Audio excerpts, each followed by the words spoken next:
2025년 10월 12일 남승시 노두천변 한 남자의 시신.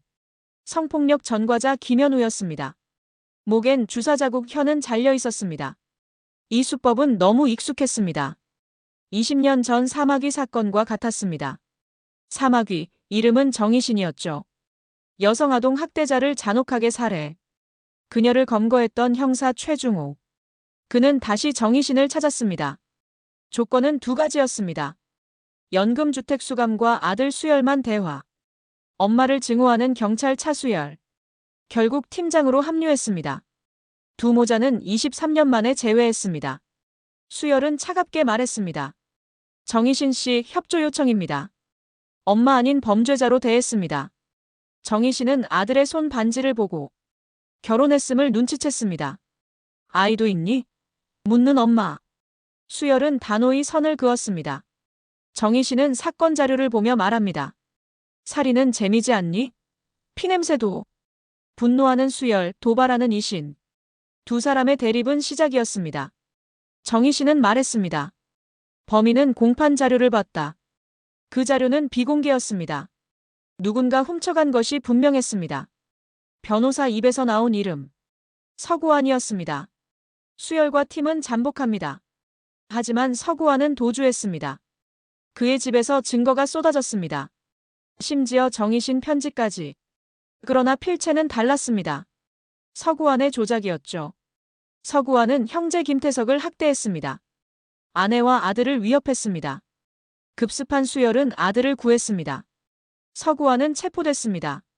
정희신 앞에서 그는 자백했습니다. 난 당신을 따릅니다. 그러나 무시당하자 발작했습니다. 스스로 총을 쏘고 쓰러졌습니다. 서구환의 자료에서 단서 발견. 김태석은 살아있었습니다. 대형 세탁기 속에서 기적처럼 생존해 있었습니다. 정희신의 과거가 드러납니다. 남편의 폭력이 아들로 향하던 순간 그녀는 가위를 들어 살해했습니다. 처음은 우발적이었지만 그 순간 권력을 느꼈습니다. 공포가 사라지는 해방감. 그 후 5번의 살인. 스스로를 심판자라 불렀습니다. 그러나 실상은 합리화였습니다. 살인은 쾌락이 되었죠. 아들을 향해 도발합니다. 민미가? 죽이고 싶니? 그럼 죽여. 엄마 아닌 포식자의 언어. 수열은 갈림길에 섰습니다. 수열은 할아버지를 찾았습니다. 그리고 충격적인 고백을 들었습니다. 내 엄마가 아버지를 죽였다. 신고하지 못한 죄책감. 수열은 정희신을 추궁했습니다. 그녀는 아들을 자극했습니다. 내 아내 정연은 강할까? 죽일까요? 맞받아친 수열. 정희신은 웃었습니다. 내가 할 수 있겠어? 내가 할게. 사진 속 인물을 지목했습니다. 박민재, 그 애일 수 있다. 민재는 수열의 옛 친구였습니다. 그리고 은밀히 그들을 지켜봤습니다. 정연과 아라는 민재를 만났습니다. 그는 과거를 흘리며 접근했습니다. 수열은 차고지를 급습했습니다. 살인 모형, 감시 흔적을 발견. 민재 체포, 그러나 의문은 남았습니다. 그 시각 정희신은 탈출했습니다. 곤충 도구로 경찰을 쓰러뜨리고 옷을 훔쳐 연금주택을 나섰습니다.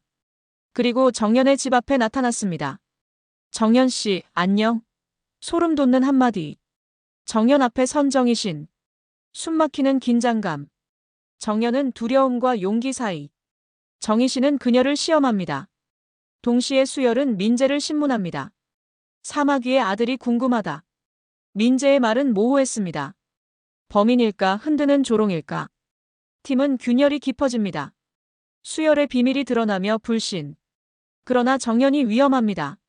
모든 단서는 그곳을 가리킵니다. 연포 스파 리조트. 거울에 남은 글씨, 바람소리. 그날 범인은 정연을 인질로 삼았습니다. 그리고 교환을 요구했습니다.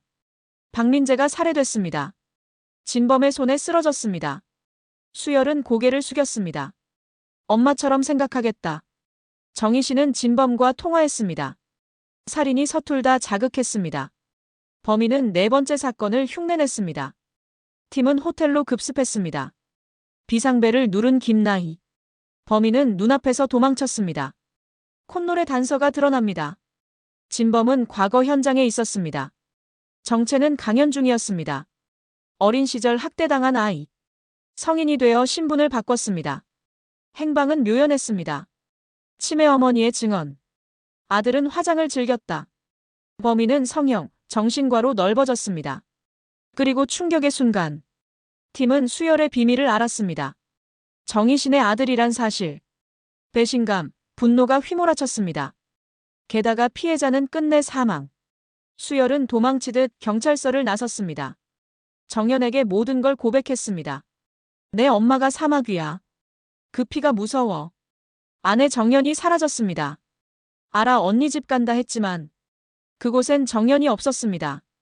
임신 사실만이 남겨졌죠. 차수열은 무너집니다. 정연아 어디 있니? 경찰팀은 흩어진 흔적을 줬습니다. CCTV, 교통카드, 휴대폰 신호. 흰 마스크 여인. 콧노래를 흥얼거렸다는 증언. 그 노래는 사마귀의 습관. 범인이 곁에 있었다는 증거였습니다. 곧 충격적인 진실이 드러납니다. 정체불명의 진범은 강연중. 과거 정희신이 죽였던 피해자의 아들. 학대당하며 자란 비극의 아이. 성인이 된 그는 성전환을 했습니다. 새 이름은 서아라였습니다. 그 아라는 오래전부터 차수열을 지켜봤습니다. 심지어 이정연과 만나게 한 것도 서아라였다는 사실이 밝혀집니다. 사마귀의 아들 옆에서 운명을 짜놓은 인물. 이제 아라는 정체를 드러냅니다. 임신한 정연을 납치합니다. 그리고 과거의 장소로 향합니다. 웅산 탄광마을. 그곳은 아라의 아버지가 정희신에게 살해당한 현장이었습니다. 아라에게 정희신은 원수이자 구원자. 내가 아버지를 죽여줬다. 그래서 그는 정희신을 추앙했습니다. 맹목적인 집착으로. 아라는 요구합니다. 인질 교환을 하자. 정연과 정희신. 둘을 맞바꾸자는 협박. 차수열은 분노합니다. 가면 죽습니다, 엄마. 하지만 정희신은 웃습니다. 그래도 내가 가야 한다. 정연을 지키기 위해 스스로를 내던지는 엄마. 결국 수열은 열쇠를 건넵니다. 정희신의 손에 수갑 열쇠. 엄마와 아들 함께 사지로 향합니다. 사랑과 증오가 얽힌 동행. 하지만 경찰은 의심했습니다. 정희신이 탈출하려는 것 아냐? 상부의 명령은 냉혹했습니다. 사살해도 좋다. 그리고 운명의 순간. 인질 교환이 이루어집니다. 정연은 풀려났습니다. 그러나 정희신은 붙잡혔습니다. 정연은 눈물로 말합니다. 어머니는 계속 나를 지켜줬다. 그 말은 수열의 마음을 흔듭니다. 엄마의 진심이 스며들기 시작했습니다. 그러나 긴장은 끝나지 않았습니다. 김나희가 서아라를 추격했습니다. 총성이 터졌고 아라의 팔이 맞았습니다. 하지만 그는 도망쳤습니다. 정희신을 데리고 은신처로. 아라의 집착은 광기였습니다. 세상은 널 버려도 나는 널 따랐다. 나는 너야, 널 만든 건 너야. 정희신을 향한 광기의 고백. 정희신은 차갑게 말합니다. 시간 없다. 날 죽일 수 있다면 지금뿐. 아라는 망설였습니다. 광기와 사랑 사이에서. 그러나 몸싸움 끝에 정희신이 칼을 줍니다. 아라의 배를 찌르는 순간 피와 함께 광기도 흩어졌습니다. 추격해온 차수열과 김나희. 총격전이 이어집니다. 결국 아라는 총에 맞아 쓰러집니다. 광기 어린 생의 끝. 한편 수열은 아라의 집에서 숨겨진 기록을 발견합니다. 최면 치료 영상. 그리고 충격적인 진실. 정희신의 과거였습니다. 어린 시절 아버지에게 성추행당했던 그 과정에서 어머니는 죽임을 당했습니다. 끔찍한 비밀이 밝혀졌습니다. 정희신은 결국 복수를 꿈꿨습니다. 목사가 된 아버지를 향해 칼을 들고 교회로 향한 그녀. 불길 같은 눈빛. 차수열이 가로막았습니다. 엄마, 더 이상 피 묻히지 마. 그 말에 정희신은 멈췄습니다. 칼을 내려놓았습니다. 그러나 교회에 불을 지르려 했습니다. 여기서 끝내겠다. 차수열은 불길 속으로 뛰어듭니다. 엄마를 구하기 위해. 정희신은 의식을 잃었습니다. 수열은 심폐소생술을 합니다. 엄마, 엄마. 처음으로 터져나온 그리움. 눈물 속에 두 사람은 화해했습니다. 모자에게 찾아온 늦은 안식. 정희신은 결심합니다. 내가 돌아가겠다 교도소로. 그녀는 스스로 감옥을 선택했습니다. 마지막으로 남긴 말은 핏줄이 아니라 어떻게 살아왔는지가 중요하다. 2년이 흘렀습니다. 정희 씨는 여전히 감옥에 있었습니다. 그러나 그녀의 눈길은 따뜻했습니다. 차수열 가족의 사진을 그림으로 남기며 그들을 마음에 품은 채 그림을 그렸습니다. 하지만 뉴스 속보가 들려왔습니다. 최중호의 죽음. 모든 걸 함께 짊어졌던 사람의 부재. 드라마는 긴 여운을 남겼습니다.